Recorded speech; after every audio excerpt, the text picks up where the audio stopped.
welcome back to Diaries with Debbie Friday. So today I have a really good episode planned. I want to talk about art and culture and crisis and rupture and, kind of just like what the heck is going on in the world today. So I originally conceived of this episode as an essay. I wanted to write something on my Substack, but it kind of ended up coming out of me instead as this podcast episode. And I think that's just because I need to like riff on a couple of things.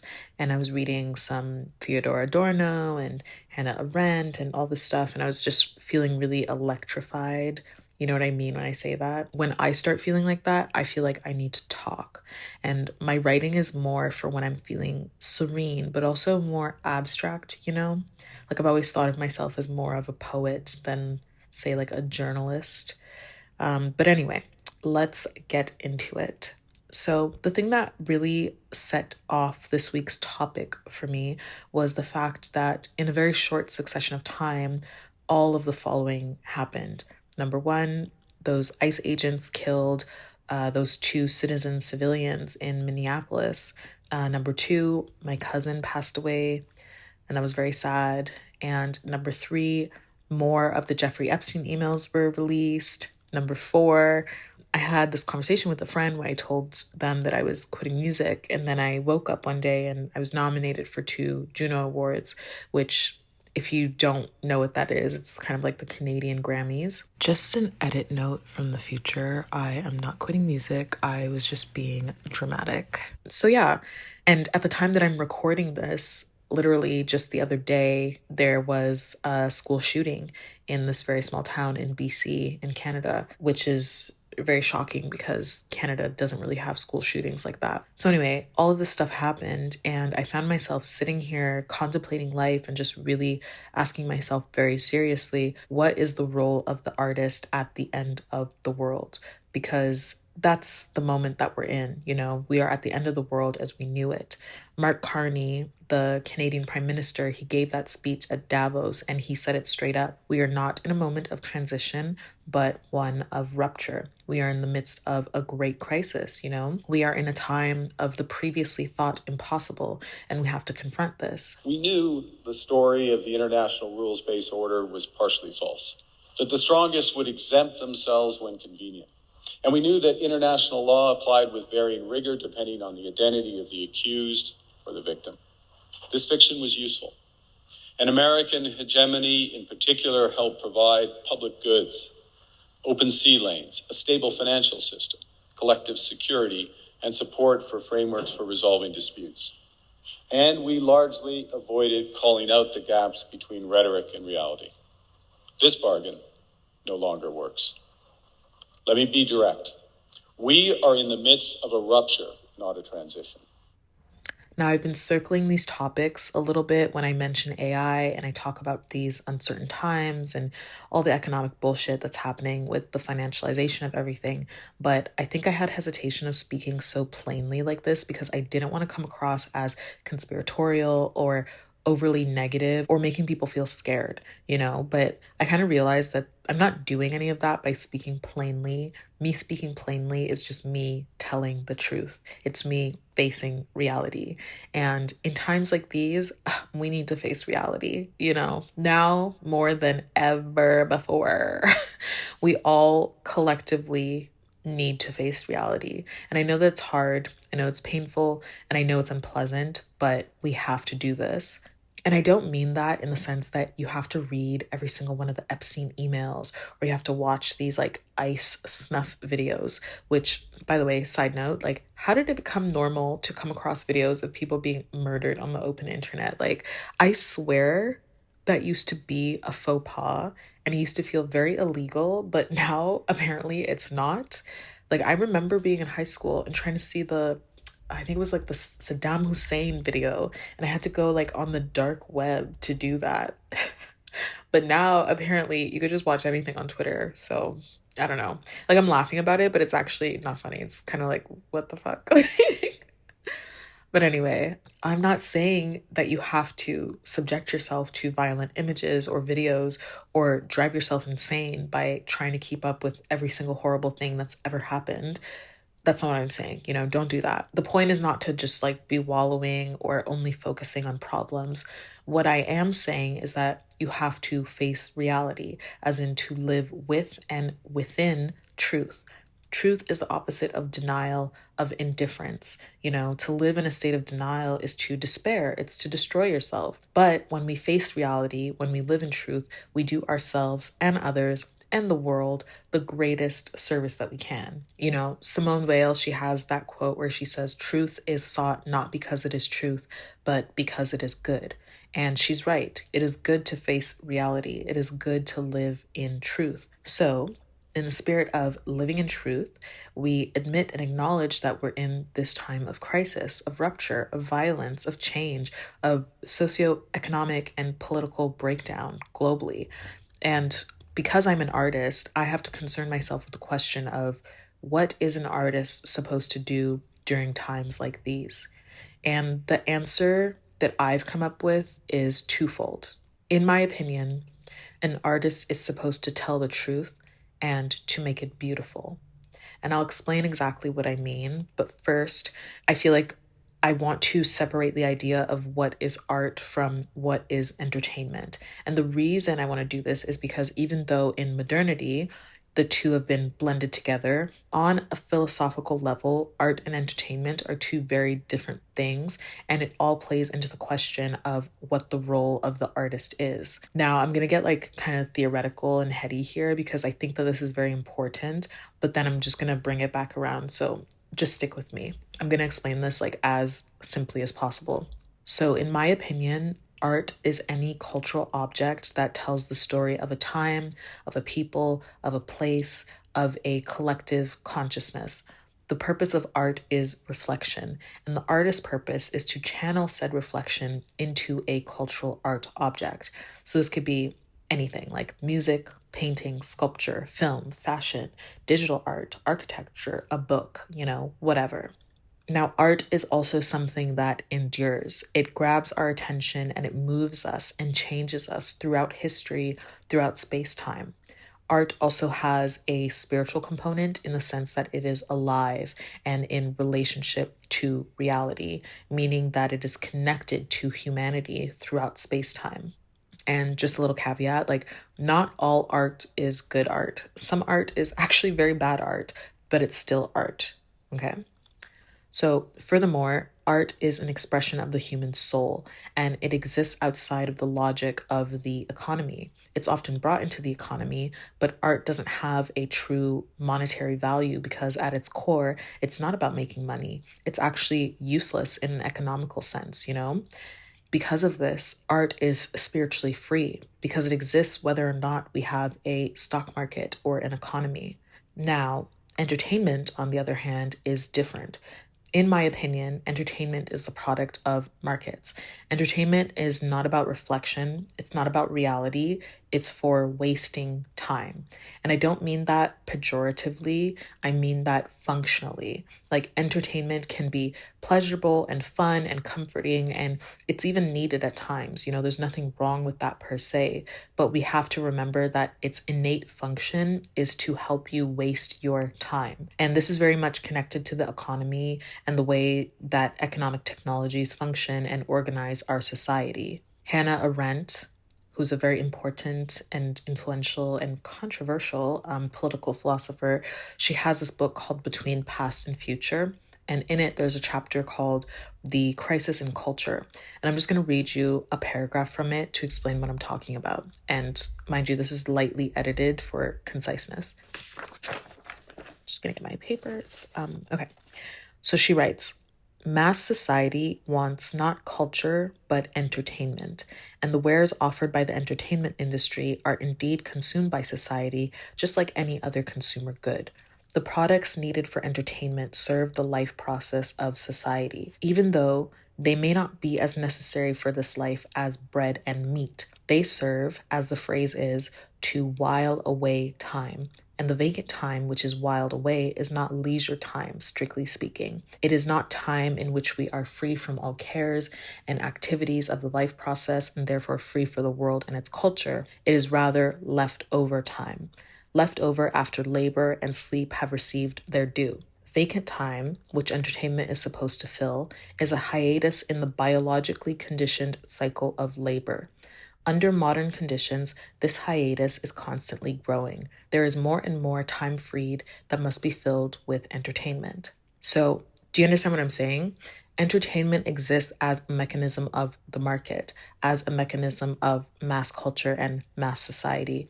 Within these structures, it's necessary because you need something to fill the leftover time. You don't want the masses idling. You need something to not only distract people, but you need something to make the masses forget and to not think about their material conditions. And I'm borrowing from Adorno here, which I'll get into more later. But basically, if you're being entertained at every single possible second of the day that you're not working or sleeping, then you have no time to think about society, about suffering, about how power functions, about how you're living and whether you like it or not, about what is actually going on in the world around you and what it is that is your life. Entertainment's job is to capture your vacant time and keep you occupied in between shifts, in between moments of production. And this is not some grand conspiracy thing. It's literally just how the structure of the market functions. Also, entertainment has no spiritual dimension. It is supposed to be used up and forgotten. It's supposed to be exchanged and produced and reproduced again and again and again. Think about a TikTok video. Like, that's pure entertainment. Name one TikTok video you watched yesterday. Like, quickly. You can't, and that's not a bad thing per se, because that's exactly what it's supposed to be doing. It's supposed to be used up, watched for whatever few seconds, and then completely forgotten so that you can consume the next one. And another side note, another caveat, not all entertainment is slop, but all slop is entertainment in its purest and most distilled form. It's pure pleasure, pure dopamine, pure exchange, pure reproduction, pure nihilism. Like, if you want to know more about this, just listen to my Resist the Slop or P is for Power episode. So all of that being said, I want to be clear, I do think that sometimes art can be entertainment, but entertainment can never be art. Like, she's just not that girl. She doesn't have the couth. But see, the thing that is happening culturally in this moment of rupture is that the forces of the market have collapsed the distinctions between art and entertainment in such a way that art is being suffocated and eclipsed. And, this has always happened throughout history, right? Hannah Arendt was complaining about it in the 60s. Theodor Adorno was complaining about it in the 40s. I'm sure Leonardo da Vinci was complaining about it in 1501, and so on and so on. But I think a key distinction of this time here is that art is being subjected to financialization in a way that it hasn't been previously. And financialization is very different from commodification.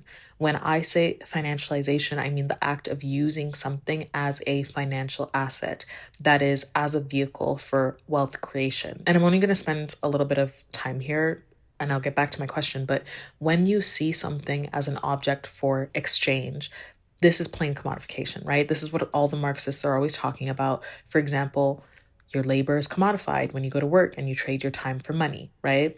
Or someone makes a vase and you buy that vase. The vase has been commodified because it was exchanged for money, buying and selling. That's basically commodification. And this has existed for a very long time, right?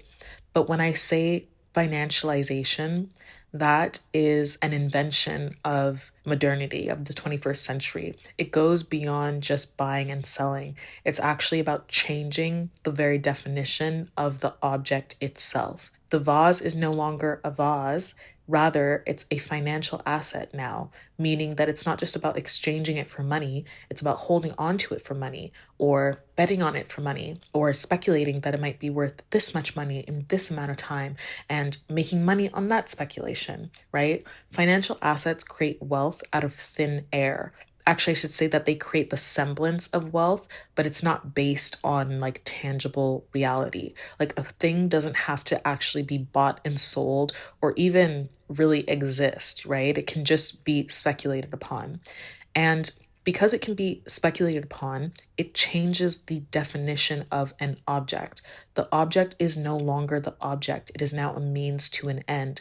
And when you change the definition of a cultural object like art, which is the expression of the human soul, you start to change your definition of what it means to be a human being. You start to speculate on the value of a soul. Do you get what I'm getting at here? For example, just think of how speculative gambling markets are starting to slowly creep into the mainstream consciousness. Like, so things like Kalshi and Polymarket, like that sports betting stuff, right?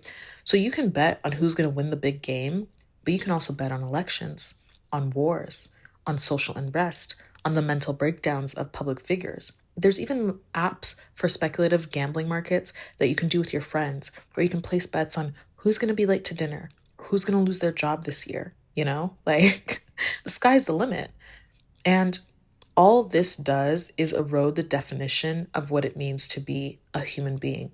The financialization of art is part of the financialization of life. It makes us relate to reality through the logic of price or capital rather than for what it really is. And when we do that, we all lose.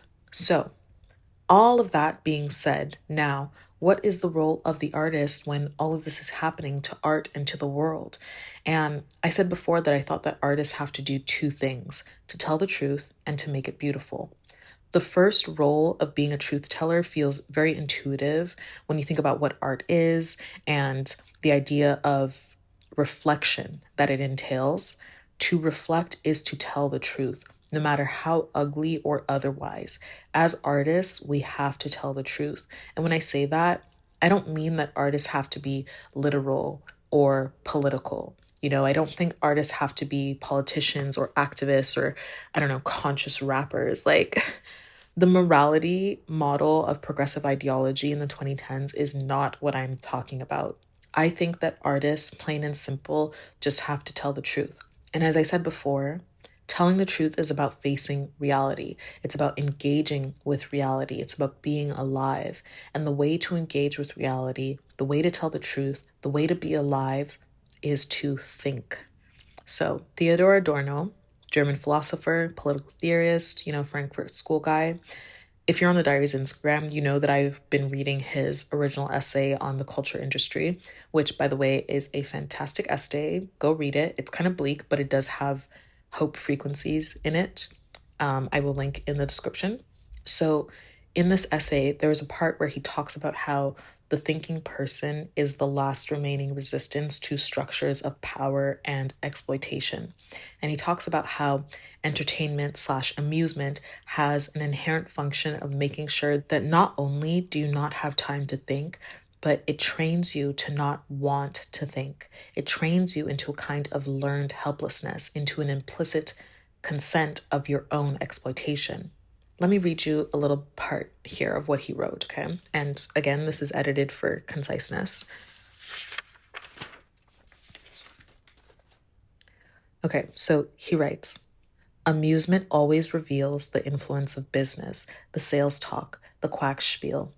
But the original affinity of business and amusement is shown in the latter's specific significance: to defend society. To be pleased means to say yes. Pleasure always means not to think about anything, to forget suffering even where it is shown. Basically, it is helplessness. It is flight. Not, as is asserted, flight from the wretched reality, but from the last remaining thought of resistance.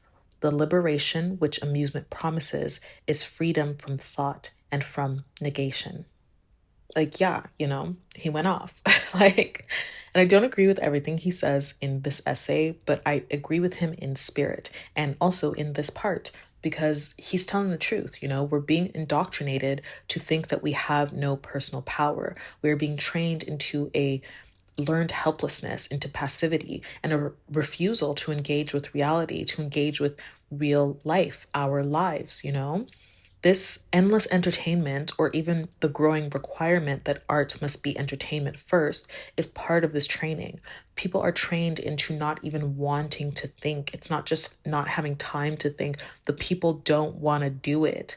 What is it that FK Twigs said again? She said, where are all the thinkers?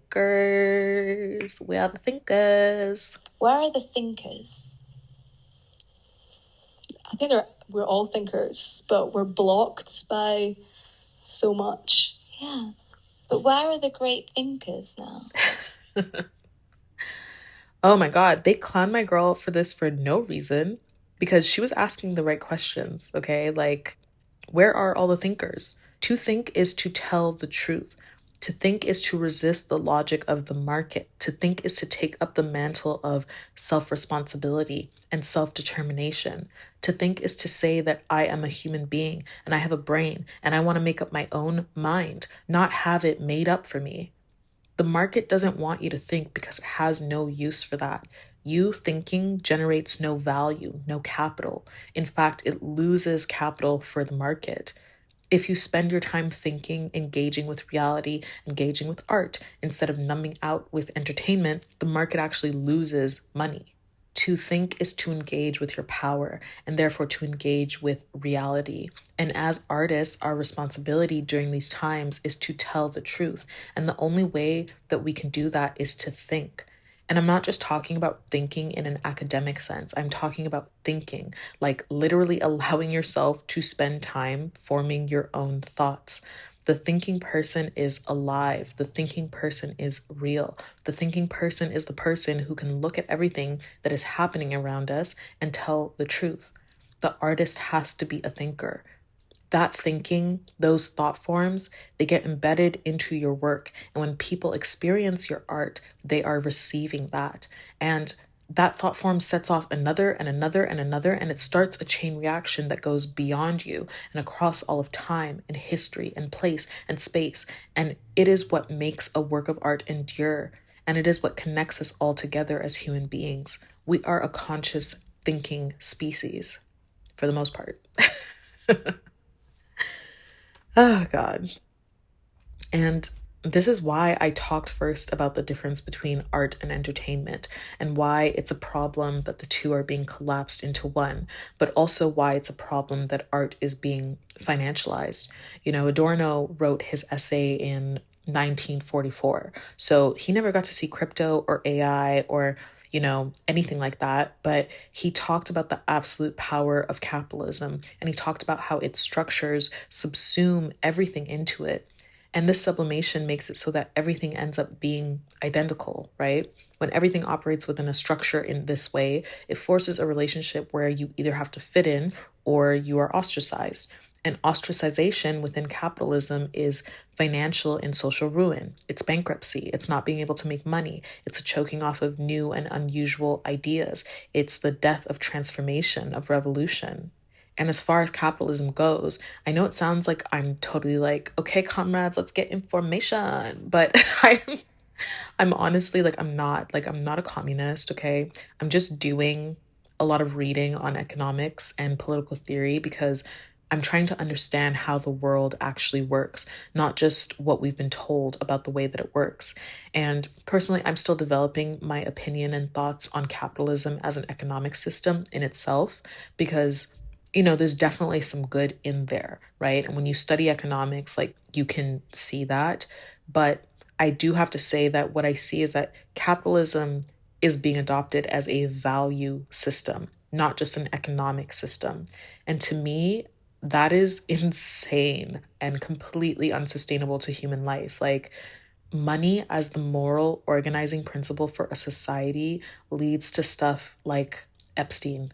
It leads to stuff like the 2008 financial crisis. It leads to stuff like the opioid epidemic, to the slopification of the internet, hyperproduction, overconsumption, mass recall of food items. It leads to, school shootings. It leads to a lot of very preventable social and political problems. Capitalism was never meant to be a value system in that way, and we cannot live like this. Like, this is insanity. And also, it makes the world very ugly, which brings me to my second point, which is that the role of artists is to make the truth beautiful, right? Tell the truth, make it beautiful. Now, if we go back to Hannah Arendt, she talks about how beauty makes human action last in the world. She says that beauty is what translates the invisible and gives meaning to our existence. Beauty in art is the thing that draws people in and allows them to wrestle with and therefore engage with a work. When we're engaging and wrestling with art, it makes it more real, it makes it stickier, it makes it last throughout time. This is why we still read Shakespeare today. This is why museums will display Yoruba artisanal masks. It's why people line up to look at the Mona Lisa or to go and visit the Taj Mahal. It's why we buy a book of Rumi's poetry and we play Amy Winehouse records. All of these works of arts are telling us a truth, and they are doing so in a way that is very beautiful so that we could receive it. And I do think that beauty is very necessary when it comes to art. And when I say beauty, I don't just mean conventional or pretty in like a shallow way. And I don't just mean like aesthetically. I feel like it has more to do with a quality related to being in harmony with nature, which is another way of saying harmony with reality. Again, it's back to this thing of truth telling, which is why even ugly art, quote unquote, or art that is depicting something ugly can still be beautiful. Do you get what I mean? It makes me think about Simone Weil and what she says about beauty. In her book, Love in the Void, which was the first book I ever read from her, by the way, and it completely changed my life. And this was like 6, 7 years ago now. But in Love in the Void, she talks about how important beauty is in our quest to even understand the world or to know God. And I'm going to read you some snippets of what she says. Okay. Again, edited for conciseness. So she writes, all people, even the most ignorant, even the vilest of them, know that beauty alone has a right to our love. The truly great know it too. No one is below or above beauty. Only beauty is not the means to anything else. It alone is good in itself, but without our finding any particular good or advantage in it. It seems itself to be a promise and not a good, but it only gives itself. It never gives anything else. She also writes, the horror of poverty is essentially a horror of ugliness. The soul that is prevented by circumstances from feeling anything of beauty of the world, even confusedly, even through what is false, is invaded to its very center by a kind of horror. Art is an attempt to transport into a limited quantity of matter, modeled by man, an image of the infinite beauty of the entire universe. If the attempt succeeds, it should reveal its reality to all around. And the last thing I'll quote here is when she says, the only true beauty, the only beauty that is the real presence of God, is the beauty of the universe. Wow. Just let those words wash over you for a moment and take them in. Every time I read her, I have to pause and just like take a deep breath because she penetrates beyond the mind, right into my heart. Her writing is so beautiful. But essentially what she's saying is that truth needs an avenue to enter into the world, and beauty is that road. What's that John Keats poem where he says, beauty is truth, truth, beauty. That is all ye know on earth and all ye need to know. Yes, baby, that's all you need to know, okay? And not only does beauty show us something good and true in material form, but it also shows us that we are alive. It shows us the face of God. If you experience a work of art that is true and beautiful, you are experiencing God. And when I say God, take it how you want to take it, right? Universe, creator, the divine, whatever you want to call it. I'm talking about that energy that animates matter, the thing that is what we are made of. When we experience beauty, we are experiencing what we are made of. We are experiencing reality. Beauty makes reality visible. It unveils truth. And maybe this is part of why we're so exhausted and exasperated by the decline in the quality of art these days. So much of what gets called art today is really just entertainment, honestly. And it's the lowest forms of entertainment at that. Like, it's all just to waste our time. And a lot of it is very spiritually ugly. Like, it's hideous. And it makes us feel bad to witness it because it's full of falseness. It's full of lies and unreality, right? And while sometimes, yes, we do also need entertainment, right? We need comforts, we need distractions. That cannot be the main diet in our patterns of consumption. In order to truly live a life, we need beauty, we need truth, we need art. I'm even thinking about like advertising, which is arguably a form of slop. Even so, commercials used to be so much more artful and beautiful, and now they're just soulless and ugly. Like, I saw this one Dunkin' Donuts Super Bowl ad, and I swear I thought I was having a stroke. It was so bizarre and aesthetically repellent. Like, everything about it, like, not just the way that it looked, like, everything about it was so strange. Like, the whole construction of the ad. And it made me feel bad physically. Like, oh, I feel bad when I watch things that are ugly and full of lies. Like, I hate watching slop. I hate it. And entertainment, doesn't have to be slop necessarily, but these days, geez, like, not to be pessimistic, but it's kind of going downhill, guys. Like, you know, it's kind of like, it's not looking too good, right? Like, we need a complete and total aesthetic revolution. But yeah, anyway, to answer my question, what is the role of the artist at the end of the world? I think that artists just need to tell the truth and to make it beautiful. That is all artists have to do in this time now, at the end of the world, and throughout all time. And it's times like now that really highlight this. And I just wanted to end on a more positive note. So I'm going to talk about a work of art that I saw recently that I thought was very beautiful. And it's actually this deck of cards I got called the DEW Line card deck. And they were made by Marshall McLuhan, who's a Canadian philosopher and media theorist. And they're kind of like these oracle cards or divinatory cards that he came up with, and they're based on the idea of like juxtaposition and deep thinking and talking things out in order to solve a problem or answer a query.